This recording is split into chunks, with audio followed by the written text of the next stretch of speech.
السلام علیکم ورحمۃ اللہ وبرکاتہ نحمده ونصلی علی رسوله الکریم اما بعد اعوذ باللہ من الشیطان الرجیم بسم اللہ الرحمن الرحیم واللہ انبتکم من الارض نباتا ثم یعیدکم فیہا ویخرجکم اخراجا۔ معزز حاضرین، آج کے اس مختصر سے وقت میں آپ کے سامنے ایمان بالآخرت یعنی حیات ثانی کے موضوع سے قرآن کریم کی چند آیات کو لے کر اس مسئلے کی طرف آپ کی توجہ لے جانے کی کوشش کروں گا جو مسئلہ ہر اہل ایمان کے لیے بے انتہا ضروری ہے۔ یہ اس لیے کیونکہ جب تک ہمارا ایمان آخرت کی زندگی پر مضبوط نہیں ہوگا، ہماری اس دنیا کی زندگی کے اندر رہتے ہوئے ہم کبھی آخرت رخی زندگی اختیار کرنے والے نہیں بن سکتے۔ ہمارے اخلاق، معاملت داری، ہمارے کردار کے اندر تبدیلی جب ہی آئے گی جتنا ہمارا ایمان آخرت پر مضبوط رہے گا۔ یعنی بندے کو اس بات پر ایمان مضبوط ہوگا کہ ایک دن مجھے موت آنے والی ہے اور مجھے اللہ کے یہاں پر پیش کیا جائے گا۔ میرے اس دنیا میں نے جو کچھ اعمال کیے، اچھے کیے یا برے کیے، ان کا حساب و کتاب مجھ سے لیا جائے گا۔ یہی وہ چیز ہے جس کے بعد میں انسان کی زندگی کے اندر تبدیلی آتی ہے۔ لیکن دیکھیے، ہمارا یعنی جس طریقے سے ہمارا ایمان ہے، اس ایمان کو اگر ہم آج کی اس دنیا کی ہماری زندگی کے اندر رکھ کر ہم دیکھنے کی کوشش کریں گے، ہمارے اخلاق، ہمارا کردار، ہماری روزانہ کی مصروفیات، ہماری روزانہ کی زندگی، تو اس طرح یعنی ایسا محسوس ہوتا ہے کہ آخرت پر ایمان ہمارا کمزور ہے۔ یعنی زبان سے ہم اس بات کا اقرار کرتے ہیں لیکن اعمال کے اعتبار سے ہم اس کا انکار، روزانہ ہم اس کا انکار کرتے چلے جاتے ہیں۔ تو سورہ نوح کی دو آیات کی میں نے آپ کے سامنے تلاوت کی ہے۔ ایک آیت کا نمبر 17 ہے، دوسری آیت کا یعنی 17 اور 18 دو آیات میں نے آپ کے سامنے پیش کی ہے۔ اس کے کچھ دیر کے بعد میں اس کا ترجمہ آپ کے سامنے رکھنے کی کوشش کروں گا۔ سب سے پہلے ہمیں یہ دیکھنا ہے کہ آج کے اس دور میں جو ہم داخل ہو چکے ہیں، آپ یہ اچھی طریقے سے جانتے ہوں گے کہ ملحدین کی آج کے اس دور میں کثرت ہے۔ ہمارے شہر حیدرآباد میں ملحدین کی کثرت نہ صحیح، لیکن آپ نیو سٹی میں اگر نکل کر چلے جائیں گے یا پھر اسی طریقے سے ہندوستان کے علاوہ دوسرے ممالک میں ویسٹ کی طرف آپ چلے جائیں گے تو یہاں پر آپ کو ملحدین کی کثرت ملے گی۔ یعنی ایسے اشخاص سے آپ کا ناطہ پڑے گا کہ وہ اللہ، آخرت، یہ تمام کی تمام چیزوں کا انکار کر دیں گے۔ آخرت، رسالت، انہیں ان چیزوں سے کچھ لینا دینا نہیں ہے۔ وہ صرف یہ کہیں گے کہ یہ دنیا کی زندگی ایک اتفاقی حادثہ ہے، یہ دنیا، یہ کائنات ایک اتفاقی حادثہ ہے، وجود میں آ چکی ہے۔ اس کے بعد میں دنیا میں جو زندگی ملی ہے یہی ایک زندگی ہے۔ مٹی میں مل کر مٹی بن جائیں گے، کوئی آگ میں جل کر ختم ہو جائے گا، کوئی پانی میں جا کر جانوروں کی، مچھلیوں وغیرہ کی غذا بن جائے گا، کوئی دوسری زندگی نہیں ہے۔ تو اس بات یعنی یہ ملحدین ہیں جو اس طریقے کے دعوے کرتے ہیں۔ یہ دعویٰ یا اس طریقے کا عقیدہ، اس طریقے کا ایمان صرف آج کے اس دور میں نہیں ہے، بلکہ نبی کریم صلی اللہ علیہ وسلم کی زندگی پر ہم نظر ڈالیں گے، آپ کے دور میں بھی اگر ہم پہنچ جائیں گے تو ہمیں قرآن کریم کے مطالعے کے بعد میں اس بات کا پتہ چلتا ہے کہ اللہ کے نبی کے دور میں بھی منکرین آخرت موجود تھے۔ نبی کریم صلی اللہ علیہ وسلم کے سامنے بھی اس طریقے کے سوالات بار بار اٹھائے گئے۔ یہ کوئی نیا مسئلہ نہیں ہے، اور نبی کریم صلی اللہ علیہ وسلم نے اللہ کی وحی کی روشنی میں ان کو جوابات دیے۔ اور پھر قرآن کریم کا جب ہم مطالعہ کرتے ہیں آج کے اس دور میں ملحدین کو جوابات دینے کے لیے، تو قرآن کریم تو بے شمار آیات ہمارے سامنے پیش کرتا ہے۔ کبھی نباتات کو ہمارے سامنے پیش کیا جاتا ہے، کبھی مردہ زمین کو ہمارے سامنے پیش کیا جاتا ہے، کبھی انسان کو خود دلیل کے طور پر اس کے سامنے پیش کر دیا جاتا ہے۔ تو دیکھیے اللہ رب العالمین نے ایک بہترین انداز انسان کے سامنے قرآن کریم کی آیات کے ذریعے پیش کیا ہے. وہ یہ کہ اللہ رب العالمین، جیسے آپ یہ جانتے ہیں کہ ہمارا عقیدہ تو آخرت پر ہے، اور نہ صرف مسلمانوں کا عقیدہ بلکہ جتنے مذاہب اس دنیا کے اندر ملیں گے، وہ یہودی رہے، عیسائی رہے، یا ہماری پڑوس میں بسنے والی قوم ہندوازم رہے، یہ تمام کے تمام آخرت پر یقین رکھتے ہیں. تو اللہ رب العالمین نے قرآن کریم میں منکرین آخرت کے سامنے اس کائنات کو پیش کیا تاکہ کسی باغی انسان کو انکار کی کسی قسم کی کوئی گنجائش باقی نہ رکھے. آپ دیکھیں گے سورہ حامیم سجدہ کی آیت نمبر 39 اٹھا کر تو آپ کو پتا چلے گا، وہاں پر اللہ رب العالمین نے فرمایا وَمِنْ آيَاتِهِ أَنَّكَ تَرَى الْأَرْضَ خَاشِعَةً فَإِذَا أَنزَلْنَا عَلَيْهَا الْمَاءَ اهْتَزَّتْ وَرَبَتْ إِنَّ الَّذِي أَحْيَاهَا لَمُحْيِي الْمَوْتَى إِنَّهُ عَلَى كُلِّ شَيْءٍ قَدِيرٌ.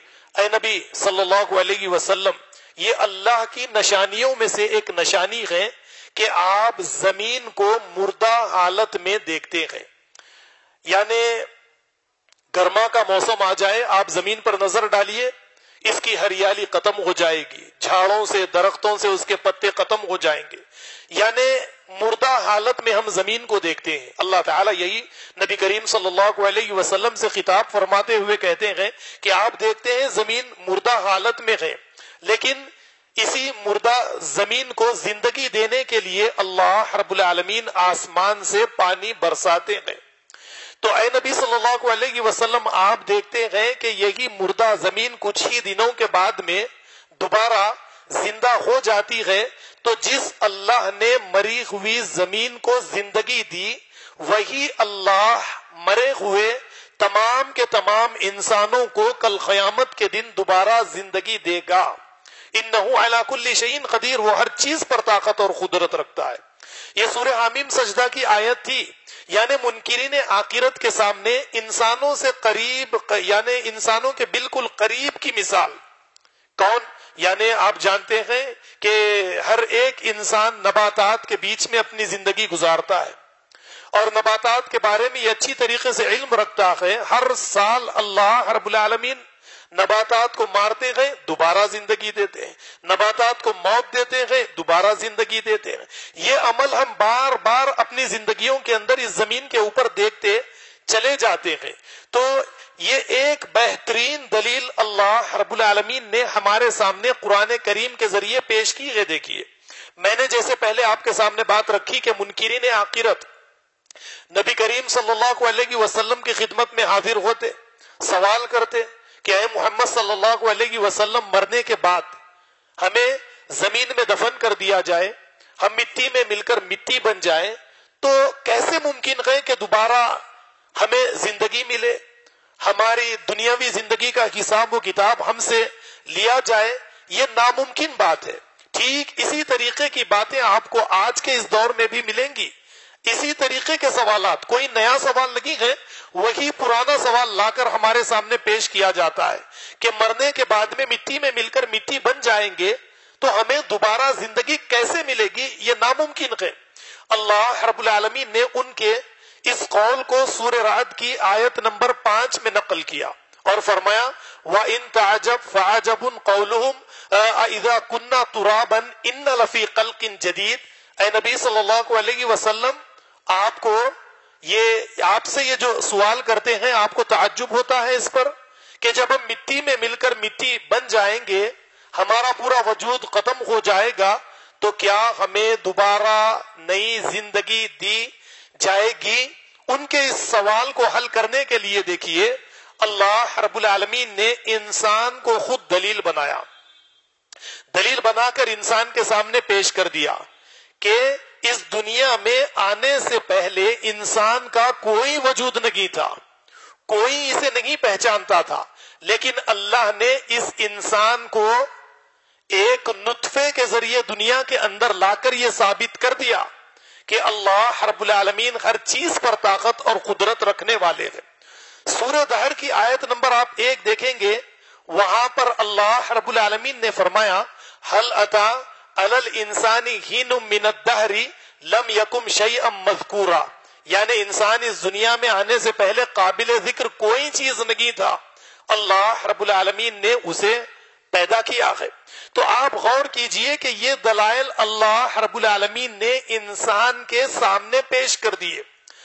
پھر دلائل کا انداز آپ دیکھیں گے تو آپ کو یہ پتا چلے گا کہ انسان کو سمجھانے کے لیے اس کائنات کی ایک ایک چھوٹی بڑی چرند پرند نباتات جمادات بے شمار چیزوں کو اللہ رب العالمین نے اٹھایا، انسان کے سامنے پیش کیا، تاکہ انسان آخرت کی زندگی پر انسان کا ایمان مضبوط ہو۔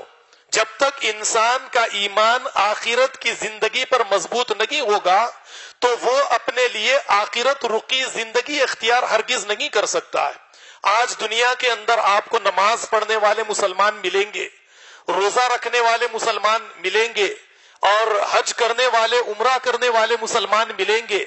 لین دین معاملے داری آپ کر کے دیکھیے، اس کے اندر یعنی یہ پورے مسلمان، جیسے قرآن کہتا ہے قالت الاعراب آمنا قل لم تؤمنوا، کہ اعرابی یعنی بدو کہتے ہیں کہ ہم مومن ہو گئے۔ نہیں، مومن اپنے آپ کو مت کہو، بلکہ تم اپنے آپ کو مسلم کہو، ابھی ایمان تمہارے دلوں میں داخل ہوا ہی نہیں ہے۔ تو ایمان جب انسان کے دل میں داخل ہوتا ہے تو اس کی دنیا کی زندگی آخرت رخی زندگی ہو جاتی ہے۔ وہ کسی سے معاملہ کرتا ہے تو سامنے والے کو اپنے سامنے خدا کو کھڑا ہوا پاتا ہے، وہ اللہ یعنی وہ یہ سمجھتا ہے کہ میں اللہ کے ساتھ معاملہ کر رہا ہوں، اگر میں اسے دھوکہ دوں گا، اس کے ساتھ جھوٹ یعنی جھوٹ کا کوئی معاملہ کروں گا تو یہ میرا معاملہ اللہ کے ساتھ رہے گا۔ تو اس طریقے سے روز آنا جس کا ایمان آخرت پر ہوتا ہے اس کی زندگی کے اندر تبدیلی آتی چلی جاتی ہے۔ وہ جیتا ہے تو اللہ کے لیے، وہ مرتا ہے تو آخرت کے لیے، معاملہ کرتا ہے تو آخرت کے لیے۔ تو اس طریقے سے اس دنیا کی زندگی، اس کے اعمال، اس کا اخلاق، اس کا کردار روزانہ یہ ثابت کرتی ہے کہ یہ اس کا ایمان آخرت پر مضبوط ہے۔ تو دیکھیے اس بات کو یعنی اللہ رب العالمین نے انسانوں کو سمجھانے کے لیے ایک بہترین دلیل کہ اللہ رب العالمین ہر چیز پر طاقت اور قدرت رکھنے والے ہیں، سورہ مومنون کی آیت نمبر 18 میں فرماتے ہیں وَأَنزَلْنَا مِنَ السَّمَاءِ مَاءً بِقَدَرٍ، کہ اے لوگوں اللہ رب العالمین نے آسمان سے پانی ایک مقدار کے ذریعے زمین پر اتارا ہے، یعنی پانی ایسے ایک نالے کی شکل میں پانی کو نہیں چھوڑ دیا، ایک ایک خطرہ کر کے جس شہر کو، جس باغ کو، جس پیڑ کو، جس انسان کو، جس پیاسے کو جتنے پانی کی ضرورت ہے اتنا ہی پانی دیا جا رہا ہے۔ زیادہ دے دیا جائے تو کھیتی باڑی تباہ و برباد ہو جائے، کم کر دیا جائے تو کسی کی موت واقع ہو جائے۔ تو اس لحاظ سے اللہ نے یہاں پر جو بات فرمائی بِقَدَرٍ فَأَسْكَنَّاهُ فِي الْأَرْضِ، ہم ایک مقدار میں جتنی ضرورت ہے اس ضرورت کے مطابق پانی اتارتے ہیں اور اسے زمین میں کھڑا کر دیتے ہیں، زمین میں روک دیتے ہیں۔ اور پھر آگے فرمایا وَإِنَّ عَلَى ذَهَابٍ بِهِ لَقَادِرُونَ، اے انسانوں تم یہ بھی سن لو کہ ہم اس بات پر بھی طاقت اور قدرت رکھتے ہیں کہ اسے دوبارہ واپس لے کر چلے جائیں۔ فَأَنشَأْنَا لَكُمْ بِهِ جَنَّاتٍ مِّن نَخِيلٍ وَأَعْنَابٍ لَكُمْ فِيهَا فَوَاكِهُ كَثِيرَةٌ وَمِنْهَا تَأْكُلُونَ۔ اسی پانی کے بعد میں یہ پانی زمین میں جاتا ہے، اس کے بعد مختلف قسم کے میوے ہم تمہیں اس پانی کے ذریعے سے دیتے ہیں، یعنی کثرت کے ساتھ تمہیں میوے دیتے، انہی میں سے تم کھاتے ہو۔ تو میں نے آپ کے سامنے بات رکھی کہ منکرین آخرت نبی کریم صلی اللہ علیہ وسلم کے دور میں موجود تھے، وہ سوالات اٹھاتے تھے اور ان کے سوالات کے جوابات وحی کی روشنی میں دے دیے جاتے تھے۔ نبی کریم صلی اللہ علیہ وسلم انہیں سمجھاتے چلے جاتے تھے۔ اب یہاں پر دیکھیے کہ اللہ رب العالمین نے آخرت رخی زندگی سمجھانے کے لیے، اس زندگی کے بعد میں آنے والی زندگی کو سمجھانے کے لیے ایک سسٹم، ایک نظم ہماری اپنی زندگیوں کے اندر بنایا کہ روزانہ انسان کو موت دی جائے، دوبارہ اسے زندگی دی جائے، یعنی ایکسرسائز کروائی جائے. جس طریقے سے فوجی ہے یا پولیس میں بھرتی ہونے والے، ان کو ٹریننگ دی جاتی ہے، یا کسی بھی شعبے میں آپ داخلہ لیں گے تو انہیں پہلے ٹرین کیا جاتا ہے. تو ٹھیک دوسری زندگی، آخرت کی زندگی کے لیے روزانہ انسانوں کو ایکسرسائز، ان کو مشق کروائی جاتی ہے آنے والی ایک دوسری زندگی کے لیے. لیکن ہم متوجہ نہیں ہوتے، ہم اس جانب کبھی توجہ نہیں دیتے. چھوٹی موٹی دعائیں ہمیں جو سکھائی جاتی تھی، وہ انہی دعاؤں میں سے دیکھیے، روزانہ جب ہم سونے کے لیے جاتے ہیں تو ہمیں دعا پڑھائی، ہمیں یاد دلائی گئی، اللہم بِاسْمِکَ اموت و احیا، اے اللہ آپ کا نام لے کر مرتا ہوں، دوبارہ زندہ، یعنی زندگی مجھے دی جاتی ہے. یا پھر اسی طریقے سے جب انسان سو کر جاگتا ہے تو دعا پڑھتا ہے، الحمدللہ الذی احیانا بعدما اماتنا وإلیہ النشور، کہ تمام تعریفیں اس اللہ رب العالمین کے لیے ہے جس نے موت کے بعد میں مجھے دوبارہ زندگی دی ہے، اور ہم سب کے سب اسی کی طرف لوٹ کر جانے والے ہیں. تو یہاں پر غور کیجئے کہ کس بہترین انداز میں روزانہ مشق کروائی جا رہی ہے. انسان روزانہ مرتا ہے، دوبارہ زندہ ہوتا ہے، سونے سے پہلے اسے اس بات کا یقین ہوتا ہے کہ کل دوبارہ مجھے، یعنی میں دوبارہ جاگوں گا، میرے خاندان والوں سے، رشتہ داروں سے ملاقات کروں گا، تجارت کروں گا، کل کے معاملے حل کروں گا، اسے اس طریقے سے یقین ہوتا ہے. تو آخرت کی زندگی، حیات ثانی پر بھی اہل ایمان کو اسی طریقے سے یقین ہونا چاہیے. سورہ زمر کی آیت نمبر 42 اگر آپ دیکھیں گے، یہاں پر اس مسئلے کو اللہ رب العالمین نے حل کر دیا. فرمایا اللہ یتوفی الانفس حین موتها والتي لم تمت في منامها فيمسك التي قضى عليها الموت ويرسل الأخرى إلى أجل مسمى إن في ذلك لآيات لقوم يتفكرون. اللہ تعالیٰ نے یہاں پر فرمایا کہ اللہ تعالیٰ موت کے وقت روحوں کو قبض کر لیتے ہیں، اور جن پر موت کا وقت نہیں آتا، جن پر موت کا وقت نہیں آتا، نیند کی حالت میں ان کی روحوں کو قبض کر لیا جاتا ہے، اور جن پر موت کا وقت ہو چکا ہے ان کی روحوں کو روک لیا جاتا ہے. نیند میں تھے، بس وہیں پر ختم ہو چکے، اب یہ نہیں جاگتے، ہمیشہ کے لیے ان کی دنیاوی زندگی ختم ہو چکی، یعنی ان کی روحوں کو روک لیا جاتا ہے. اور جن پر موت کا وقت ابھی نہیں آیا، ان کی روحوں کو دوبارہ واپس لوٹا دیا جاتا ہے. ان فی ذلک لآیات لقوم یتفکرون. ذرا غور کرو، روز کے سونے میں، جاگنے میں غور اور فکر کرنے والوں کے لیے اس میں اللہ کی کئی نشانیاں موجود ہیں. انسان کتنی غفلت کی زندگی گزارتا ہے. دیکھیے، اسی غفلت کی زندگی سے ہمیں جاگنا ہے. کب جاگیں گے؟ جب ہم قرآن کریم کا مطالعہ عربی زبان میں عربی میں کرنا اچھی بات ہے، لیکن عربی میں کرنے کے بجائے ہم اپنی زبان میں اس کا مطالعہ کرے، تدبر کرے، تفکر کرے، غور و فکر کرے، ایک ایک آیت کو لے کر بیٹھ جائیں، اس میں غور و فکر کریں، اللہ رب العالمین کیا بیان کرنا چاہتے ہیں، اس کے ذریعے کیا ہمارے اندر پیدا کرنا چاہتے ہیں، کس قسم کی تبدیلی ہمارے اندر لانا چاہتے ہیں، اس تبدیلی کے بعد میں معاشرے کے اندر میرا کیا کردار بنانا چاہتے ہیں، سوسائٹی کو کس طریقے سے تیار کرنے کے لیے مجھ سے کنتم خیر امت اخرجت للناس کہہ کر کام کاج لینا چاہتے ہیں. یہ تمام کی تمام ذمہ داریاں ہمارے اوپر عائد ہوتی ہے. ہم ان تمام کی تمام ذمہ داریوں سے غافل ہیں.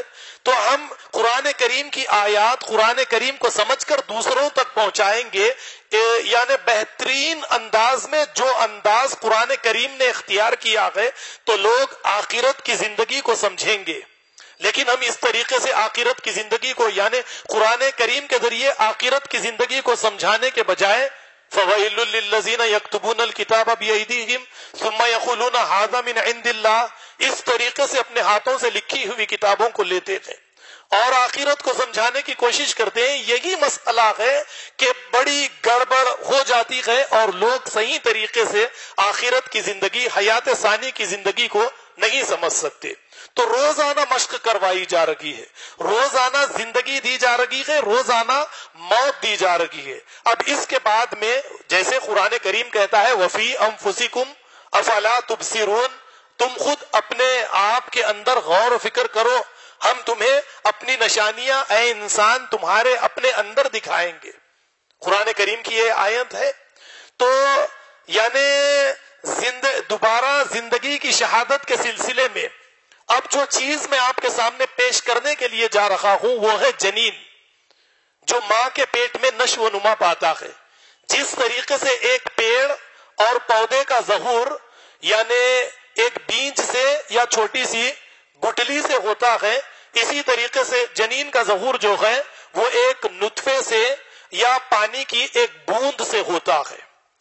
اب سورہ انعام کی آیت نمبر 95 میں آپ کے سامنے رکھوں گا. یہاں پر اللہ رب العالمین نے فرمایا ان اللہ فالق الحب والنوا یخرج الحی من المیت ومخرج المیت من الحی ذالکم اللہ فانا تؤفکون، کہ اللہ وہ ہے جو زمین میں گٹلی اور بیج کو پھاڑنے والا ہے. اللہ تعالی مردے سے زندے کو، زندے سے مردے کو نکالنے والا ہے. اے لوگو تم کہاں بہ کے چلے جا رہے ہو. یہ سورہ انعام کی آیت ہے. یہ مثال اللہ رب العالمین نے حیات ثانی کے لیے یعنی گٹلی ان اللہ فالق الحب والنوا کہا، پھر یخرج الحی من المیت کہا یعنی زندے سے مردے کو نکالنے والا. آپ ذرا غور کیجئے کہ ایک بیج، ایک گٹلی مردہ ہے، جب اسے زمین میں ڈال دیا جائے اور اس کی دیکھ بھال صحیح طریقے سے کی جائے تو یہ ایک بیج، یہ ایک گٹلی، جس طریقے سے انجینئر ایک بلڈنگ بنانے سے پہلے، کوئی عمارت کی تعمیر کرنے سے پہلے ایک نقشہ کاغذ کے اوپر تیار کرتا ہے، بعد میں اس کی تعمیر کرتا ہے، یہ ایک چھوٹی سی گٹلی یا بیج کے اندر اسی طریقے سے ایک پیڑ کا اور اس کے میوے کا یا اس طریقے سے جو کچھ یہ دینے والا ہے، اس کا پورا نقشہ اس چھوٹی سی بیج کے اندر موجود ہے. اور جب زمین میں جاتا ہے اس کی دیکھ بھال کی جاتی ہے، اسے غذا پہنچائی جاتی ہے، تو اس کے بعد میں آپ کچھ سال کے بعد میں دیکھتے ہیں کہ یہ اپنے ریزلٹس دینا شروع کر دیتا ہے. صرف یہی ہے نہیں، بلکہ میں نے شروع میں آپ کے سامنے نباتات کو آپ کے سامنے پیش کیا تھا. اب آپ دیکھیے آپ کے مکان میں کوئی درخت، کوئی جھاڑ موجود ہے، آپ اسے کاٹ دیجئے، اس کا وجود ختم کر دیجئے، تیل ڈال کر جلا دیجئے، لیکن پھر اس کے بعد میں آپ دیکھیں گے آسمان سے بارش ہوگی، پھر یہ زمین کو ایک سوئی کی شکل میں پھاڑ کر زمین سے باہر نکلے گا. کچھ سال خاموشی اختیار کیجئے، پھر وہی شکل، جو پھل دیتا تھا، جو پھول دیتا تھا، کاربن لینا، آکسیجن دینا، وہی اپنی پرانی ذمہ داریاں پوری کرتا ہوا آپ کو نظر آتا ہے. تو اللہ رب العالمین اس طریقے سے مرے ہوئے نباتات کو دوبارہ بار بار زندگی دیتے چلے جاتے ہیں. تو کیا وہ اللہ کی ذات مرے ہوئے انسان کو دوبارہ پیدا نہیں کر سکتی ہے؟ ہرگز ایسا نہیں ہے. انسان کو اقرار کرنا پڑے گا اللہ رب العالمین یقیناً انسان کو دوبارہ زندگی دیں گے. وہ اس لیے کہ سائنسی اعتبار سے سائنسدانوں نے جو تجربے کیے، ان تجربات کی روشنی میں بھی اگر کچھ باتوں کو آپ کے سامنے پیش کر دیا جائے، جس طریقے سے آپ یہ عمارت پر نظر ڈالیں گے، کئی ہزاروں لاکھوں اینٹوں کے مجموعے کے بعد میں ایک عمارت آپ کے سامنے کھڑی ہوئی آپ کو نظر آتی ہے. ٹھیک اسی طریقے سے ہر ایک انسان کے اندر لاکھوں کی تعداد میں سیلز موجود ہیں، اور ہر ایک سیل کے اندر انسان کا زیروکس موجود ہے. اور آپ شاید اچھی طرح سے جانتے ہیں کہ انسان مر جائے لیکن اس کے سیلز نہیں مرتے، اور ایک سیل کے ذریعے دوبارہ انسان کو زندگی دی جاتی ہے. اسے قبر میں دفن کر دیا جائے، انسان کا وجود ختم ہو جائے، لیکن انسان کے سیلز ہرگز نہیں مرتے. جیسے ہی انہیں دوبارہ زندگی کا سامان ملے گا، یہ پھر سے دوبارہ زندہ ہو جاتے ہیں. جس طریقے سے آپ درخت یعنی جھاڑ وغیرہ نباتات پر آپ روشنی ڈالیے، ان کے سیلز زمین کے اندر جڑوں کی شکل میں موجود رہتے ہیں. انسان کا وجود ختم ہو جائے، اس کے جسم کو مٹی کا کر مٹی کے اندر ختم کر دے، لیکن اس کے جو سیلز رہتے ہیں یہ کبھی نہیں مرتے. آپ دوسرے طریقے سے بھی اگر آپ دیکھنا چاہتے ہیں سائنسدانوں کے تجربات، تو اس چیز کو آپ اپنے سامنے رکھیے کہ ہر 10 سال میں انسان کی صرف میں انا کے علاوہ یہ جو انسان کا جسم آپ کو نظر آ رہا ہے، ہر 10 سال میں یہ جسم ختم ہو جاتا ہے. یعنی اگر میری عمر 45 سال 44 ایئرس اگر میری عمر ہے، یعنی 40 سال میں نے کراس کر لیے، تو 4 مرتبہ میرا یہ جسم ختم ہو چکا ہے.